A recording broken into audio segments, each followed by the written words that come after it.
السلام علیکم ورحمۃ اللہ وبرکاتہ۔ آپ دیکھ رہے ہیں الہدا ٹی وی۔ ویورز، میں آپ کا دوست محمد امین جلندھری۔ میں اس پوڈ کاسٹنگ سیریز میں تاریخ اسلام شروع کرنے والا ہوں۔ مجھے امید ہے آپ کو میرا پروگرام پسند آئے گا۔ آپ میرے چینل کو لائک، سبسکرائب اور بیل آئیکن کو ضرور پریس کیجیے تاکہ میری آنے والی تمام ویڈیوز آپ تک جلد پہنچ سکیں۔ میں تاریخ اسلام تاریخ ابن کثیر سے شروع کروں گا، جو بہت بڑے تفسیر القرآن اور عالم دین ہیں۔ ان کا نام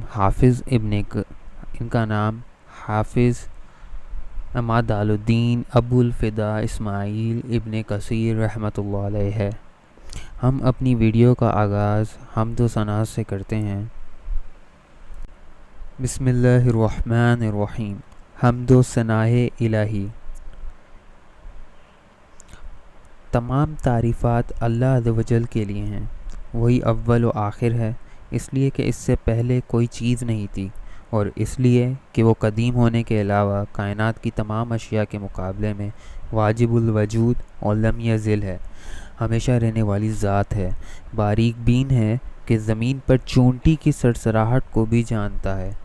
اسی نے تمام چیزوں، حیوانوں، انسانوں، جنوں اور فرشتوں کو پیدا کر کے ان کی مقدار و تقدیر معین کر دی۔ اسی نے آسمانوں کو بلا ستون بلند کر کے کھڑا کیا اور انہیں ستاروں اور دوسرے روشن اجرام فلکی سے مزین کیا۔ اسی نے آسمان میں چمکتے ہوئے چاند اور سورج بنائے۔ اسی نے آسمانوں سے بلا عرش عظیم پر اپنا مسکن قائم کیا، جسے مکرم و معزز فرشتے اٹھائے ہوئے ہیں، اور اس کو ہر طرف سے مقرب فرشتے گھیرے رہتے ہیں۔ ان کے علاوہ اور بھی بے شمار فرشتے ادھر ادھر حاضر رہتے ہیں۔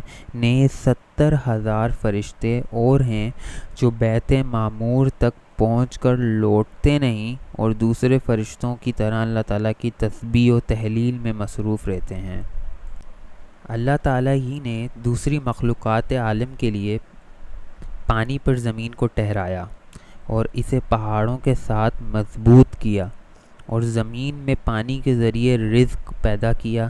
یہ سب تخلیق سماوات سے 4 روز پہلے پیدا کیا، اور زمین پر ہر چیز کو 2 جوڑوں کی صورت میں پیدا کیا، اور یہ سب کچھ بنی نوع انسان کے لیے پیدا کیا، جن میں وہ حیوانات بھی شامل ہیں جو انسانوں کی خوراک کا ذریعہ ہیں۔ اللہ تعالیٰ ہی نے انسان کو مٹی سے پیدا کیا، پھر اسے مادہ منویہ سے مرحلہ بمرحلہ گوشت اور ہڈیوں میں تبدیل کر کے انسانی شکل بخشی، پھر اسے سماعت و بصارت عطا فرما کر ہر طرح سے مکمل فرمایا، اور اس کی زندگی کے لیے کوئی چیز مبہم باقی نہ چھوڑی۔ اس کے علاوہ اللہ رب العزت نے اسے علم کا شرف بخشا۔ اللہ تعالیٰ ہی نے نوع انسانی کا آغاز تخلیق آدم سے کیا، یعنی پہلے اس کا جسم بنایا، پھر اس میں روح پھونکی، اس کے بعد فرشتوں نے آدم کے حکم سے سجدہ کیا۔ اس طرح حضرت آدم علیہ السلام ابو البشر ٹھہرے، پھر اللہ تعالیٰ نے انہی سے حضرت حوا کو پیدا کیا جو ام البشر ٹھہریں، اور ان کے ساتھ ان کی تنہائی کو دور کر کے دونوں کو جنت میں ٹھہرایا۔ اس کے بعد انہیں زمین پر اتار کر ان کی اولاد میں کثرت سے مرد و عورت پیدا کیے، اور انہیں مختلف طبقات میں تقسیم کیا۔ کسی کو بادشاہ بنایا اور کسی کو رعایا، کسی کو امیر بنایا اور کسی کو فقیر، کسی کو آزاد پیدا کیا اور کسی کو اس کا غلام بنایا، اور یہ سب کچھ اس نے اپنی خاص حکمت کے ساتھ کیا۔ اس نے نوع انسانی کو زمین میں چاروں طرف پھیلایا اور ان کو ضروریات میں ایک دوسرے سے مختلف بنایا، اور یہ سب اس کی حکمت کے تحت ہے۔ اس نے بنی نوع انسانی کے لیے سمندر، دریا اور چشمے پیدا کیے، اور انہیں ان کی ضروریات زندگی کے حصول کا ذریعہ بنایا۔ اس نے انسان کے لیے زمین و آسمان اور ان کے اندر جو کچھ ہے مسخر کر دیا۔ اسی نے انسان کے لیے بادل پیدا کر کے ان سے بارش برسائی، اور اس سے ان کے لیے کھیتیاں اور باغات باغات پیدا کیے، اس نے انسان کے حال و قول کے مطابق ہر چیز عطا فرمائی۔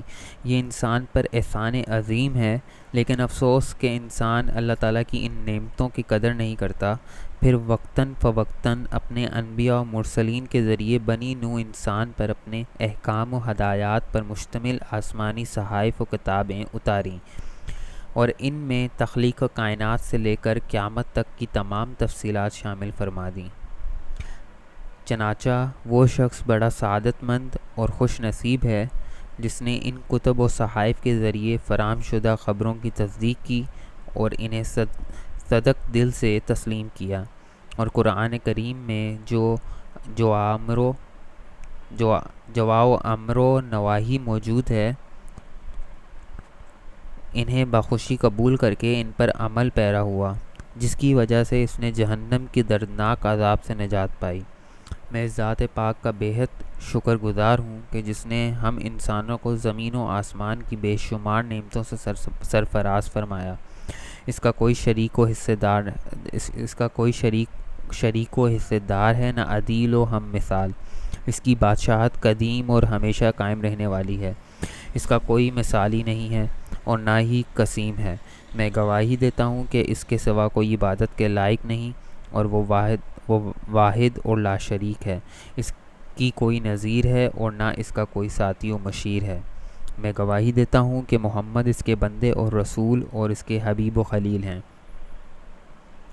حضرت محمد مصطفیٰ صلی اللہ علیہ وآلہ وسلم عرب میں شریف ترین شخص ہیں، حوض کوثر کے مالک اور محشر میں شفاعت کے حامل ہیں، خاتم الانبیاء ہیں جن کا پرچم روز قیامت اللہ تعالیٰ کے فضل و کرم سے مقام محمود پر لہرائے گا، جس کے سائے میں پناہ لینے کے لیے مخلوق خداوندی جمع ہوگی، حتیٰ کہ جملہ انبیاء و مرسلین حضرت ابراہیم خلیل اللہ سمیت آپ صلی اللہ علیہ وآلہ وسلم کے اس پرچم تلے آنے کے خواہش مند ہوں گے۔ آپ صلی اللہ علیہ وآلہ وسلم کے صحابہ کرام رضی اللہ عنہ پر درود و سلام، جنہوں نے آپ صلی اللہ علیہ وآلہ وسلم کی مکمل اطاعت کر کے ظلمت کے اندھیرے کو نور کی روشنی میں تبدیل کیا۔ وہ انبیاء علیہ السلام کے بعد کائنات میں افضل ترین ہیں، رضی اللہ عنہم اجمعین۔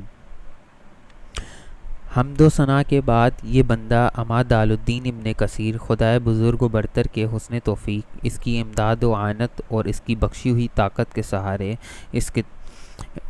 اس میں تخلیق ملائکہ و جنات اور شیاطین، کیفیت تخلیق آدم علیہ السلام، بنی اسرائیل اور دیگر اقوام کے انبیاء اور ان کے قصص، نیز ان کے جملہ حالات و قوائف، اور نبی کریم صلی اللہ علیہ وآلہ وسلم کی نبوت تک تاریخی حالات بیان کرے گا، جس سے قوی امید ہے کہ بنی نوع انسان کی فلاح کے علاوہ ان کے باطنی اور روحانی امراض کی تلافی اور صحیح علاج کا ذریعہ میسر ہوگا۔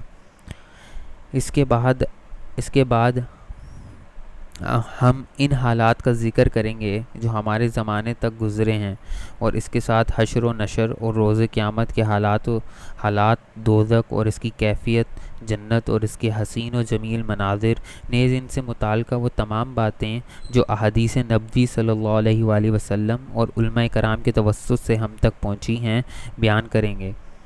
اسرائیلیات میں سے ہم صرف وہی باتیں بیان کریں گے جنہیں بیان کرنے کی نبی علیہ السلام نے ہمیں اجازت دی ہے، اور وہ اسرائیلیات بھی کہ ان میں اور قرآن پاک کے بیان کردہ قصص میں کوئی تضاد نہیں ہے، تاہم ان کی تصدیق یا تکذیب کی ذمہ داری بحیثیت مورخ ہم پر لازم نہیں ہوتی۔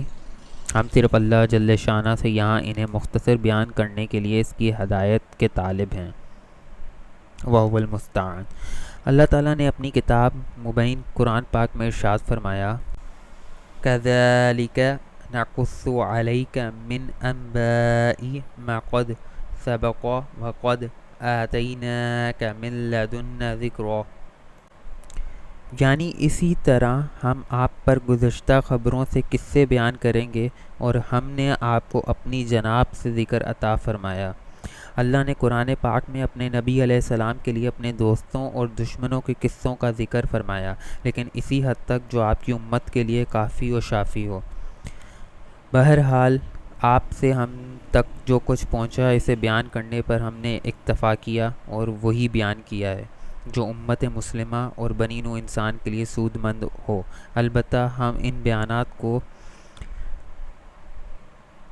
ان میں شامل کرنے سے قاصر ہیں جن میں علماء مورخین سے سہواً غلطیاں سرزد ہوئی ہیں یا جن میں اکثر و بیشتر اختلافات پائے جاتے ہیں، کیونکہ فرامین نبوی صلی اللہ علیہ وآلہ وسلم ہیں۔ امام بخاری رحمۃ اللہ علیہ نے اپنی کتاب صحیح بخاری میں درج کیا ہے، قال بلغوا عنی ولو آیۃ، جس حدیث کا ترجمہ ہے میرے بیان کردہ ایک بات ہی کیوں نہ ہو دوسروں تک پہنچا دو۔ نیز آپ صلی اللہ علیہ وآلہ وسلم نے یہ بھی ارشاد فرمایا، اگر اس میں کوئی قباحت نہ ہو تو بنی اسرائیل کا ذکر کرو، میری احادیث کے بارے میں جھوٹ نہ بولو، کیونکہ جس نے میری احادیث کے بارے میں جھوٹ بولا اس کا ٹھکانہ جہنم ہوگا۔ یہ بات آپ نے اسرائیلیات کے اذکار کے بارے میں ارشاد فرمائی، جن کے بارے میں ہمارا خاموش رہنا ہی مناسب معلوم ہوتا ہے اور نہ ہی ہمیں ان کی تصدیق یا تکذیب کی ضرورت ہے۔ ہم نے اس ویڈیو میں جو کچھ آپ کو بیان کرنا ہے وہ اس کے ماخذ کے بارے میں اعتماد پر مبنی ہے، البتہ شریعت کی روح سے ہمارے نزدیک جو باتیں مصدقہ ہیں ہم نے ان کو بیان کرنا ضروری سمجھا ہے۔ اللہ تعالیٰ نے ہمیں جو رسول بخشا وہ سب رسولوں سے برتر و افضل ہے، اور اس پر جو کتاب نازل فرمائی وہ سب کتب آسمانی پر برتر و افضل ہے، کیونکہ دوسری تمام آسمانی کتابوں میں تحریف و تغییر اور حذف اور اضافے ہو چکے ہیں۔ ہماری ضرورت وہ کلام ربانی ہے جو ہمارے نبی کریم صلی اللہ علیہ وآلہ وسلم کی رسالت باسعادت کے ذریعے سے ہم تک پہنچا۔ اب کوئی اسے سمجھے یا نہ سمجھے، جیسا کہ حضرت علی بن ابی طالب رضی اللہ عنہ نے ارشاد فرمایا، قرآن میں تم سے پہلے اور تمہارے بعد کی تمام خبریں موجود ہیں، اس میں جو احکام ہیں ان کی صدور کا محل بھی ضروری تھا اور وہ بے محل نہیں ہیں۔ سو جس نے اللہ تعالیٰ کی ہدایت کو قبول کیا وہی ہدایت یافتہ ہے، اور جس نے اس کے علاوہ کسی اور کی ہدایت کو قبول کیا اور اس پر عمل کیا وہ گمراہ ہے۔ حضرت ابو ذر غفاری رضی اللہ عنہ سے مروی ہے کہ حضور صلی اللہ علیہ وآلہ وسلم نے اپنی وفات سے پہلے تک ہمیں ہر بات کی خبر کر دی تھی، حتیٰ کہ جو پرندہ اپنے پروں کے ذریعے اڑتا ہے اس کے بارے میں بھی ارشاد فرما دیا تھا۔ امام بخاری رضی اللہ عنہ نے صحیح بخاری میں تخلیق کائنات کے آغاز میں فرمایا ہے، از عیسیٰ بن موسیٰ غنجار بحوائلہ رقیہ قیس بن مسلمہ اور طارق بن شہاب۔ ایک روز جب رسول اللہ صلی اللہ علیہ وآلہ وسلم ہمارے ساتھ کھڑے تھے تو آپ صلی اللہ علیہ وآلہ وسلم نے تخلیق کائنات سے لے کر اہل جنت کے جنت میں داخل ہونے اور دوزخیوں کے دوزخ میں داخل ہونے تک تمام حالات ہم سے بیان فرمائے۔ بہرحال جس نے انہیں یاد رکھا اور جس نے بھلا دیا سو بھلا دیا۔ یہ روایت ابو مسعود مشکی اور امام بخاری رضی اللہ عنہ نے بیان کی ہے، جسے عیسیٰ غنجار نے ابی حمزہ اور رقیہ کے حوالے سے بیان کیا ہے۔ اب ہم آپ کو بتائیں گے نبی علیہ السلام کا خطبہ تخلیق کائنات کے بارے میں۔ یہی روایت امام احمد بن حنبل رحمۃ اللہ علیہ نے اپنی مسند میں بیان فرمائی ہے، از ابو عاصم عزرا بن ثابت، البا بن احمر یشکری اور حضرت ابو زید انصاری، ایک دن رسول اللہ صلی اللہ علیہ وآلہ وسلم نے ہمارے ساتھ صبح کی نماز ادا فرمائی، اس کے بعد آپ ممبر پر تشریف فرما ہوئے اور ظہر تک ہم سے خطاب فرماتے رہے، پھر ظہر کی نماز کے بعد عصر تک خطاب فرمایا، پھر عصر کی نماز سے فارغ ہو کے مغرب تک اسی طرح خطاب فرمایا، اور اسی طرح مغرب اور عشاء کی نمازوں کے بعد ہم سے خطاب فرمایا۔ آپ صلی اللہ علیہ وآلہ وسلم نے اپنے ان سب خطبوں میں تخلیق کائنات سے لے کر تا قیامت تمام قوائف کا ذکر فرمایا، اور ہم نے انہیں اپنے حافظے میں محفوظ کر لیا۔ اس روایت کو قریباً اسی طرح امام مسلم رحمۃ اللہ علیہ نے اپنی طریق سے اپنی کتاب صحیح مسلم میں بعنوان کتاب الفتن کے ذیل میں یعقوب بن ابراہیم الدورقی حجاج بن شاعر کے حوالے سے بیان کیا، اور یہ بھی بیان کیا کہ ان تمام حضرات کی بیان کردہ یہ حدیث نبوی صلی اللہ علیہ وآلہ وسلم اصلاً یکے بعد دیگر سے ابی عاصم، ضحاک بن مخلد، نبیل بن عذرا، غلبہ، ابی زید بن عمرو بن اخطب بن رفاع انصاری رضی اللہ عنہم سے مروی ہے۔